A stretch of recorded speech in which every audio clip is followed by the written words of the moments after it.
night, Jesus, the light of the world.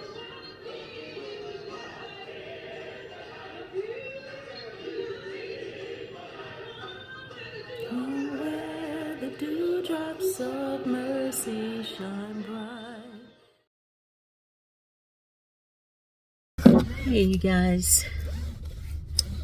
I'm choosing joy today, even though it's a sad occasion. I've already done my crying, but today is the day that we are putting my daughter's dog down. If you are not familiar with my channel, my daughter passed away almost 3 years ago now, and she had a dog, and his name was Ro. Anybody that knew my daughter loved that dog with everything in her heart. She couldn't have any children, so Ro was literally her baby. The day they found her body, we were all at the house, and Ro was in a room. They took him to a room and put him away. With all the commotion that was going on in the house, Ro is and was not a dog who would be quiet if someone was in the house. If someone was there, he had to protect her. So he was quiet the entire time while they were investigating. And the coroner came, and when they wrapped the investigation up in the home, it was time for us to just collect some stuff. And I got Ro, and this image is so vivid in my mind. It does not leave me. This was not even a relative. This was someone that Ro never even knew. He never even saw. He would never allow somebody to touch him that he was not familiar with. That person was able to pick him up and take him to their vehicle, because they were taking him to stay with them until everything was sorted out. He was so docile. He was so calm and quiet. And it just appeared to be sadness on his face. Ro was never the same after that. 1 month after seeing him after she passed away, he did not look like the same baby. I see him frequently, and every single time I see him, he has gone down even more. I literally was over at my son's house, because that's who has him, and I almost didn't even know who Ro was. This is how bad he looked. And it's not from them not taking care of him.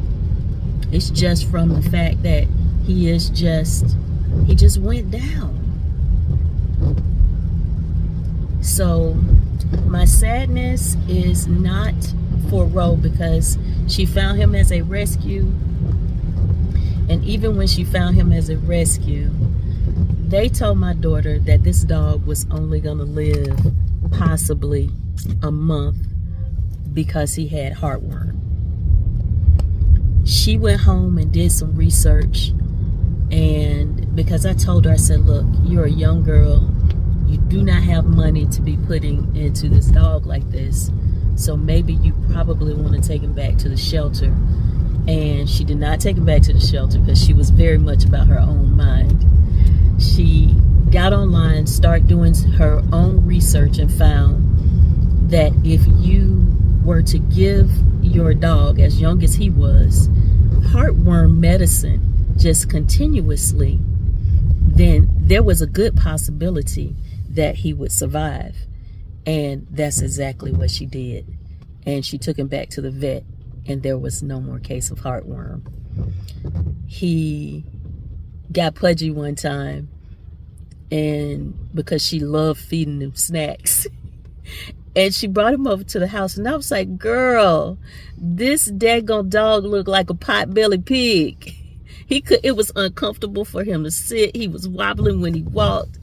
And she was like, okay. So she didn't necessarily put him on a diet, but she stopped giving him so many treats. and he lost weight. And he lost so much weight, he felt like he was young again, y'all. She let him out the house one day, and he went taking off. And in the midst of him recapturing his youth, he hurt his back hind leg.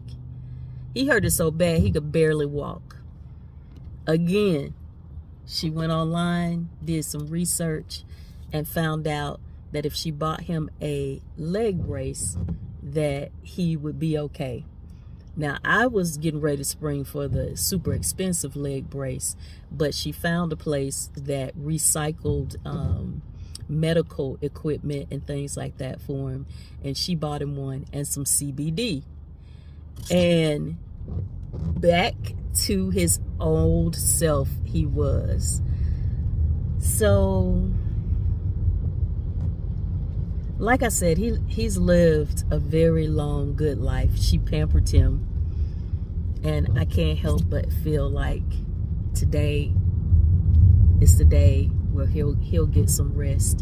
And if you believe that your animals may see you again when you are gone, maybe he might join her. So, again, I say I've got my good cry out because I need to be strong for my son.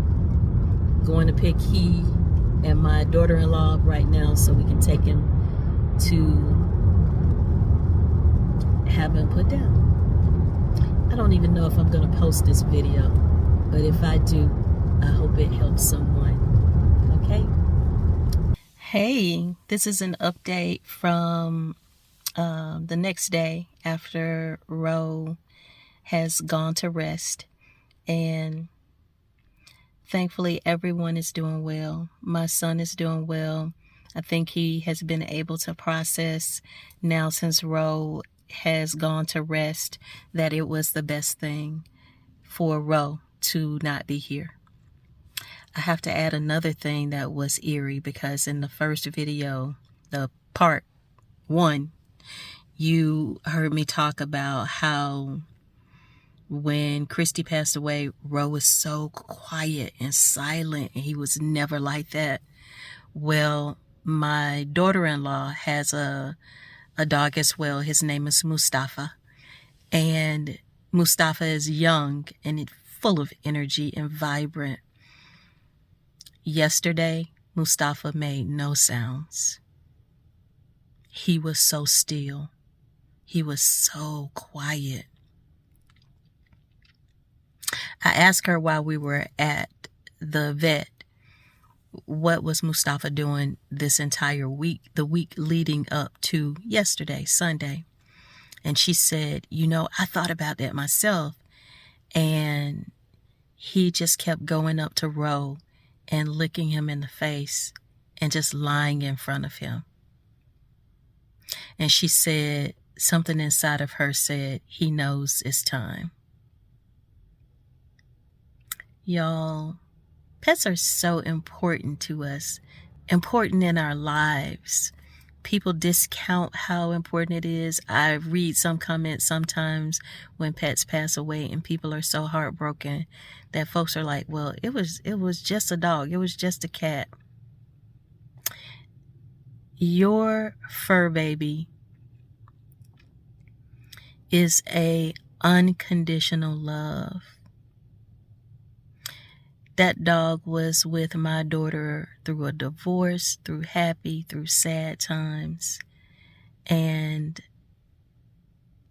the amount of love she poured out on him and the amount of love that we all showed him was incredible. I will deeply miss Ro. He was a precious pup. So love on your animals today. Give them a big hug and a big old kiss on the fur. Bye. And I'm sorry, y'all. I ain't got no gloss on. Hey, it is what it is today. Bye. Choose joy.